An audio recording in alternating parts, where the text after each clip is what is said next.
রাসূলুল্লাহ সাল্লাল্লাহু আলাইহি ওয়াসাল্লাম বলেছেন, একজন ব্যক্তি মাঠের মধ্য দিয়ে যাচ্ছিল, হঠাৎ করে আকাশের দিক থেকে একটা আওয়াজ আসলো, অমুকের জমিতে গিয়ে পানি দিয়ে আসো তো। আকাশ, আরে কিচ্ছু নাই, আশ্চর্য কথা, কি ব্যাপার? তো তিনি একটু সামনে গিয়ে দেখছেন একজন ব্যক্তি তার জমিতে কোদাল দিয়ে আল ঠিক করছে। আল বলেন তো, কোদাল দিয়ে আল ঠিক করছে, আর তার জমিতেই পানি হচ্ছে, তার জমিতে বৃষ্টি হচ্ছে। এদিককার সাইডে জমি হচ্ছে না, এদিককার হচ্ছে না, এদিককার হচ্ছে না, এদিককার হচ্ছে না, তার জমি হচ্ছে না। কিন্তু হাদিস তো আল্লাহ রাসূলের মুখে কথা। দেখেন, জনৈক ব্যক্তি দাঁড়িয়ে বলছে, জনাব আসসালামু আলাইকুম, বলছি ভাই একটু আপনার নামটা বলবেন কি? তো বলছে আপনার নাম কেন জানতে চাইছেন? ও যে শুনেছে মেঘের মধ্যে নামটা ও মিলাতে চাইছে, আপনাকে নামটা বলবেন কি? তো তিনি বলছে, জি আমার নাম অমুক। ভাই একটু অনুরোধ করব, আপনি কি এমন আমল করেন বলেন না? কোন জমিতে পানি নাই, শুধুমাত্র স্পেশাল আপনার জমিতে পানি, পেছনের অর্থ কি, কারণ কি? তখন সে ব্যক্তি বলছে, না না তেমন তো আমি কোনো আমল করি না। সেই ব্যক্তি বলছে, না কিছু তো কিছু আছে, বলে আল্লাহ আপনাকে স্পেশাল পানি কেন পাঠাবে? তখন বলছে, হো একটা কাজ করি, সেটা কি? জমিতে থেকে যেদিন ফসল তুলি, জমিতেই ওটাকে 3 ভাগ করি। কভাগ উনি ওনার মতো করেছেন, আপনারাও তো চাপ নাই। 3 ভাগ করি, 1 ভাগ জমি থেকে দান করে দিই, ও 1 ভাগ আমি নিজে খাই, আর 1 ভাগ রেখে দিই, সামনে বছর আবার ফসল বুনবো। তাই তখন বলছে, এই জন্য আল্লাহ তাআলা কি করছে, আপনার জমিতে পানি দিয়েছে। আবু হুরায়রা রাদিয়াল্লাহু তাআলা বলেন, রাসূল সাল্লাল্লাহু আলাইহি ওয়াসাল্লাম বলেছেন, আল্লাহ সুবহানাহু ওয়া তাআলা আকাশ থেকে পানি বর্ষণ বন্ধ করে দিবেন যখন মানুষ যাকাত আর ওসর দেওয়া বন্ধ করে দেবে।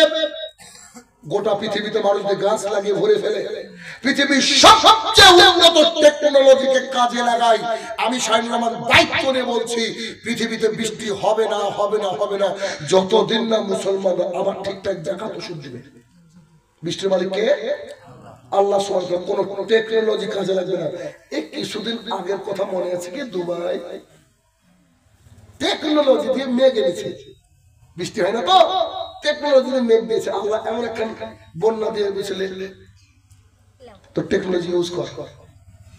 তাহলে আমি যারা পড়াশোনা করা মানুষ, যারা শিক্ষিত মানুষ, তাদেরকে বলতে চাই, আল্লাহর জমিনে ঠিকঠাক বৃষ্টি হতে গেলে আমাদের যাদের যাকাত ফরজ, যাদের ওসর ফরজ, এগুলো যদি দিয়ে দিই, ওয়াল্লাহি আল্লাহর কসম করে বলছে, আল্লাহ তাআলা বৃষ্টি দিবেন। আল্লাহ প্রতিজ্ঞা করবেন। একটা হাদিস আসছে কি জানেন? আল্লাহ সুবহানাহু ওয়া তাআলা মুহাম্মদ সাল্লাল্লাহু আলাইহি ওয়াসাল্লাম বলছেন যে আল্লাহ তাআলা বৃষ্টি বন্ধ করে দিতেন, কিন্তু আল্লাহ তাআলা বৃষ্টি বন্ধ করেন না এই জন্য তার জমিনে কিছু পশু প্রাণী আছে। এটা কে বলছেন? রাসূল সাল্লাল্লাহু আলাইহি ওয়াসাল্লাম। এবার শাহিনুর রহমানের কথাটা শুনেন। তার মানে আমি আব্দুর রহমান, আমার ভাই আব্দুল খালেক, তাদের জন্য জমিনে বৃষ্টি হয় না। বৃষ্টি হয় যে রাস্তাটা কুকুর আছে না, কুকুর ও মরে যাবে তো তিস্তায়, আল্লাহ তাআলা ওর জন্য বৃষ্টি পাঠায়। তাহলে আপনার আমার ইমানদারিতার কোনো কাজ নাই। আল্লাহ তাআলা জমিনে পশুদের জন্য আল্লাহ বৃষ্টি পাঠাচ্ছেন। এখন শাহিনুর রহমান সাহেব যাকাত তো দিতে দেখেছি, সব বাটপারি, কে যাকাত দেয়? কদর মানুষ যাকাত দেয়। কি করে? 3 তলার উপর থেকে 10খানা শাড়ি 8খানা লুঙ্গি উপর থেকে ফেলে দিচ্ছে। দৃশ্য দেখেছেন না? দেখেন, তার বাড়ির সামনে লাইন লাগিয়ে দিয়েছে, 10খানা 20খানা শাড়ি দিচ্ছে। ওই লোকের হিসাব করে দেখানো যাকাত 1.5 কোটি টাকা। কিন্তু এই যাকাত কার সম্পদ? গরিবের। আপনার এলাকার খাস মহলের মানুষকে আমি বলি, একটু শুনেন। সেদিন দেখলাম ডক্টর জাকির নায়েক বাঘকে খাবার দিচ্ছে। জাকির নায়েকের ছেলে ফারিক নায়েক বাঘকে খাবার দিচ্ছে। ভাই বাঘ তো পোষ মানে, জানেন কি? অনেক মহিলারা সাপ পুষে, পাইথন, সাপ পোষ মানে, জানেন কি? খাস মহলের মানুষকে আমি শাহিনুর রহমান বলছি, আপনার বাড়িতে একটা সাপ চলে এসেছে। কি এসেছে? সাপ। আল্লাহর কসম করে বলছি, সাপটাকে আপনি পুষেন, যদি পোষ মেনে যায় ওই সাপ আপনাকে কামড়াবে না। বুঝলেন কথা?